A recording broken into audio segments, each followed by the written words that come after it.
Hello बच्चों, welcome back to my new class. आज हम फिर से लेके आए हैं, हमारा नया टॉपिक है जेनेटिक्स। और जैसा कि आपको पता ही है, माइंड मैप चल रहा है, क्विक रिवीजन चल रहा है बायो में आपका, और जो बहुत ही बेनिफिशियल रहने वाला है आपके बोर्ड एग्जाम के पर्पज से, प्लस जो बच्चे आगे फर्दर कंटिन्यू करेंगे अपनी स्टडी को नीट वगैरह के लिए, तो वो भी बहुत बेनिफिशियल है। अभी से स्टडी करें आप। तो चलते हैं हम, हमारी नेक्स्ट यूनिट है जेनेटिक्स। थोड़ी सी कॉम्प्लिकेटेड है, लेकिन अगर आप एक साथ पढ़ेंगे, और वैसे ये माइंड मैप है, क्विक रिवीजन है, लेंथी चैप्टर है थोड़ा सा, इसका मतलब वो शॉर्ट में से इसका वन शॉट बनाना बहुत मुश्किल था, लेकिन 2-3 शॉर्ट में हम इसे खत्म कर देंगे। तो आइए स्टार्ट करते हैं। टाइटल देख लेते हैं चैप्टर का, principle of inheritance and variation. ये टाइटल है चैप्टर का, principle of inheritance and variation. तो पहले टाइटल से ही समझते हैं, प्रिंसिपल क्या है, rule, regulation, law and order. Inheritance क्या है, passing of character from parent to progeny, आप पहले से पढ़ चुके हैं चीजें। वेरिएशन क्या है, degree of difference between parent to progeny. Variation क्या है, पेरेंट से प्रोजेनी में कितना चेंजेस आया है, उसको हम वेरिएशन कहेंगे। जेनेटिक्स है क्या, इनहेरिटेंस और वेरिएशन का जो कॉम्बिनेशन है जेनेटिक्स कहलाएगा। फादर ऑफ जेनेटिक्स कहलाते हैं ग्रेगोर जॉन मेंडेल, और इन्होंने एक्सपेरिमेंट किया था पाइसन सेटावियम पे, मटर के पौधे पे, और इन्होंने 7 ईयर कंटिन्यूअसली क्या किया था, जैसे आप जानते ही हैं, एक्सपेरिमेंट किए थे। एक्सपेरिमेंट उन्होंने 1856 से लेके 1865 तक किए थे। लगातार 7 सालों तक उन्होंने कंटिन्यू एक्सपेरिमेंट किए, जो आप एक आध रोज ही चैप्टर पढ़ते हैं, फिर उसी में क्या हो जाते हैं, बोर हो जाते हैं, हमें समझ में नहीं आया। लेकिन देखो कितने लंबे टाइम तक वो एक्सपेरिमेंट करते रहे, और उनकी डेथ हो गई। उसके बाद जब जाके उन्हें जेनेटिक्स का फादर कहा गया। उनके जो कॉन्ट्रीब्यूशन था जेनेटिक्स में, उसको बाद में पहचान मिली उनके मरने के बाद। ठीक है, तो हमें रुकना नहीं है, अपना कंटिन्यूअसली पढ़ते रहना है। समझ में नहीं आए चीज बार बार पढ़ना है, तभी तो समझ आएगी। तो उन्होंने ट्रू ब्रीडिंग की थी पी में, पाइसन सेटावियम में। अब क्वेश्चन आएगा वाई मेंडेल चूज पाइसन सेटावियम। पहले भी बता चुकी हूँ क्यों चूज किया, क्योंकि ये प्लांट जो है इसका लाइफ स्पैन बहुत छोटा है, बहुत कम टाइम में ही फ्रूटिंग फ्लावरिंग करेगा, इजीली अवेलेबल है, प्रेजेंस है कॉन्ट्रास्टिंग कैरेक्टर, सेल्फ पॉलिनेशन हो सकता है, और साथ साथ इसमें क्रॉस पॉलिनेशन भी हो सकता है। लार्ज सैंपल साइज यहाँ पे मिल जाएगा आपको, और सीड भी बहुत सारे मिलेंगे। अब वो कैरेक्टर, वो ट्रेट्स जो पूछे जा सकते हैं आपसे, तो कैरेक्टर थे 7 कैरेक्टर थे, 14 ट्रेट्स थे। तो पहला कैरेक्टर था सीड कलर। अगर सीड कलर येलो होता है तो डोमिनेंट होगा, रिसेसिव होता है तो ग्रीन होगा। सीड शेप अगर राउंड होगी तो डोमिनेंट होगा, रिंकल होगा तो रिसेसिव होगा। फ्लावर कलर, फूल का रंग, अगर वॉयलेट है तो डोमिनेंट, और रिसेसिव है अगर व्हाइट है। पॉड शेप, पॉड मींस फली, फली अगर फूली हुई है तो डोमिनेंट होगी, और अगर सुकड़ी हुई है, कॉन्स्ट्रिक्टेड है तो रिसेसिव है। पॉड का कलर ग्रीन होगा, और रिसेसिव हो तो येलो आएगा। फ्लावर पोजीशन एक्सियल और टर्मिनल,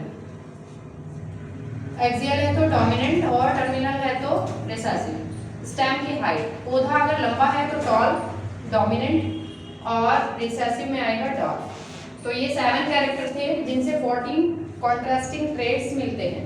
ये 14 ट्रेट्स हैं जो एक दूसरे के बिल्कुल अपोजिट है। अब हम देख लेते हैं यहीं पे फर्स्ट लॉ क्या कहता है मेंडेल का। मेंडेल का फर्स्ट लॉ था law of dominance. Law of dominance का मतलब है डोमिनेंट और रिसेसिव, आप जानते होंगे। डोमिनेंट मीन क्या होता है, जब कोई भी कैरेक्टर अपने आप को हावी करे, अपने आप को अपीयर करे नेक्स्ट जनरेशन में, और दूसरे कैरेक्टर को या ट्रेट्स को वो दबा दे, उसे हम रिसेसिव कहेंगे। तो यहाँ पे लॉ ऑफ डोमिनेंट क्या कह रहा है, मेंडेल का फर्स्ट लॉ है, ये कह रहा है कि जो कैरेक्टर होंगे वो कंट्रोल होंगे फैक्टर से। मेंडेल ने जो जीन था, जीन के बारे में उन्हें नहीं पता था, उन्होंने क्या कहा, फैक्टर। जीन बताया था, एक नए साइंटिस्ट आए, उन्होंने उसको जीन कहा था, जिनका नाम है जॉनसन। फिर इन्होंने कहा है लॉ ऑफ डोमिनेंस में फैक्टर जो है पेयर्स में होंगे, और जो पेयर में मतलब कैसे होंगे, जैसे ये यहाँ है, ये होमोजाइगस है, दोनों ही प्योर हैं, लेकिन जब इनके गैमेट बनेंगे हो सकता है ये हेटेरोजाइगस हो जाए, तो पेयर में होंगे। और अगर हेटेरोजाइगस होते हैं तो उनमें से एक डोमिनेट रहेगा और एक रिसेसिव हो सकता है, ये उन्होंने कहा। हाँ, जो डोमिनेट रहेगा वही नेक्स्ट जनरेशन में अपना कैरेक्टर को या अपने ट्रेड्स को अपीयर कराएगा।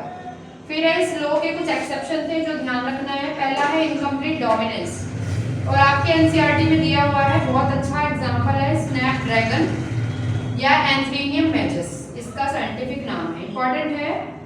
कौन सा है? स्नैपड्रैगन या एंथ्रेनियम मैचेस। ये जो प्लांट है इसमें जब हम रेड कलर के फ्लावर लेते हैं, रेड कलर वाला प्लांट लेते हैं और व्हाइट कलर वाला प्लांट लेते हैं, जब दोनों का हाइब्रिडाइजेशन कराते हैं तो नेक्स्ट जनरेशन में, जैसा कि मेंडेल के लॉ में बताया गया है, डोमिनेंट में बताया गया है, लॉ ऑफ डोमिनेंट कहता है तो कलर कैसा आना चाहिए? रेड, बट यहाँ पे कलर कैसा आता है? पिंक आ जाता है। दोनों का कॉम्बिनेशन होके आ जाता है, दोनों ही यहाँ पे क्या हो जाते हैं?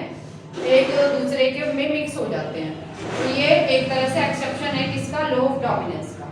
दूसरा एक्सेप्शन है कोडोमिनेंस। कोडोमिनेंस का बेस्ट एग्जांपल है एबी ब्लड ग्रुप, जहाँ पे दोनों ही डोमिनेटिव नेचर के रहते हैं।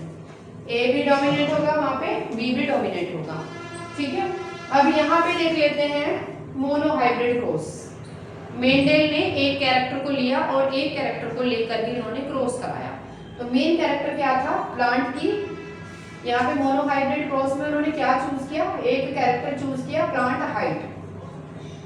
प्लांट हाइट उन्होंने चूज की और प्लांट हाइट में उन्होंने दो कॉन्ट्रास्टिंग ट्रेट्स लिए, टॉल एंड डार्क, ठीक है। अब ये प्योर थे, प्योर टॉल प्लांट लिए और प्योर डार्क प्लांट लिए, दोनों में क्या कराया? हाइब्रिडाइजेशन कराया। हाइब्रिडाइजेशन कराने में गैमेट बने कैपिटल टी स्मॉल टी, फिर इनकी सेल्फिंग कराई। सेल्फिंग मींस दोनों को फिर से हाइब्रिडाइजेशन करा दिया। इसके बाद यहाँ पे हमने स्क्वायर का यूज किया है, इसको हम कहते हैं पुनेट स्क्वायर। आपको पता ही पहले से पढ़ाया हुआ है सब, एक बार ही माइंड मैप हो रहा है, क्विक रिवीजन हो रहा है, इसमें कोई हम इतना डेप्थ में नहीं जाएंगे, ओवरव्यू देखेंगे जो भी है। जब हमने यहाँ सेल्फिंग कराई, कैपिटल टी टॉल आ गया, capital T small T tall आ गया, कैपिटल टी स्मॉल टी फिर से टॉल है, कैपिटल टी नहीं है यहाँ पे, स्मॉल टी है, तो डॉट। तीन प्लांट कैसे हैं? टॉल है और एक है डॉट। तो फिनोटिपिक रेशो, फिनोटिपिक और जीनोटिपिक मैंने बताया। फिनोटिपिक मींस फिजिकल अपीयरेंस और जीनोटिपिक मींस जीन अपीयरेंस। तो यहाँ पे फिनोटिपिक रेशो 3:1 है, 3 टॉल है और एक डॉट है। जीनोटिपिक रेशो टी कितना है? 1, तो 1 हो गया। कैपिटल टी स्मॉल टी कितना है? 2, तो 2 हो गया। और कैपिटल स्मॉल टी कितना है? 1। तो इसका फिनोटिपिक रेशो 3:1 है और जीनोटिपिक रेशो 1:2:1 है। अब हम चलते हैं हमारा दूसरा डाइहाइब्रिड क्रॉस। ये मोनोहाइब्रिड क्रॉस है, एक ही कैरेक्टर को लिया है, यहाँ पे एक ही कैरेक्टर क्या लिया है? प्लांट हाइट, जिसमें दो ट्रेट्स हैं, टॉल और डॉर्फ। यहाँ पे डाइहाइब्रिड क्रॉस लिया है, यहाँ पे सीड का कलर लिया है रेड और ग्रीन और सीड की शेप ली है। तो यहाँ पे डाइहाइब्रिड क्रॉस में उन्होंने क्या चूज किया? Seed, colour and seed shape. जो डोमिनेंट था, डोमिनेंट वाले में राउंड येलो लिया। राउंड क्या है? शेप है, और येलो क्या है? कलर है। तो ये डोमिनेंट को रिप्रेजेंट कर रहा है। और यहाँ पे क्या लिया? ग्रीन और रिंकल, हाँ रिंकल होगा इसमें। इसके बाद जब इन्होंने इनके गैमेट बनवाए, गैमेट क्या बने? Capital R small R, capital Y small Y. जब इनकी सेल्फिंग कराएंगे, capital R small R, capital Y small I, इनकी सेल्फिंग कराएंगे तो कंप्लीट यहाँ पे पूरा एक चार्ट बनाना पड़ेगा। और ये सेल्फिंग करा के ये वाले इधर लिख देंगे और वो वाले उधर लिख देंगे, फिर इनकी क्या कराएंगे? आप सेल्फिंग करा देंगे।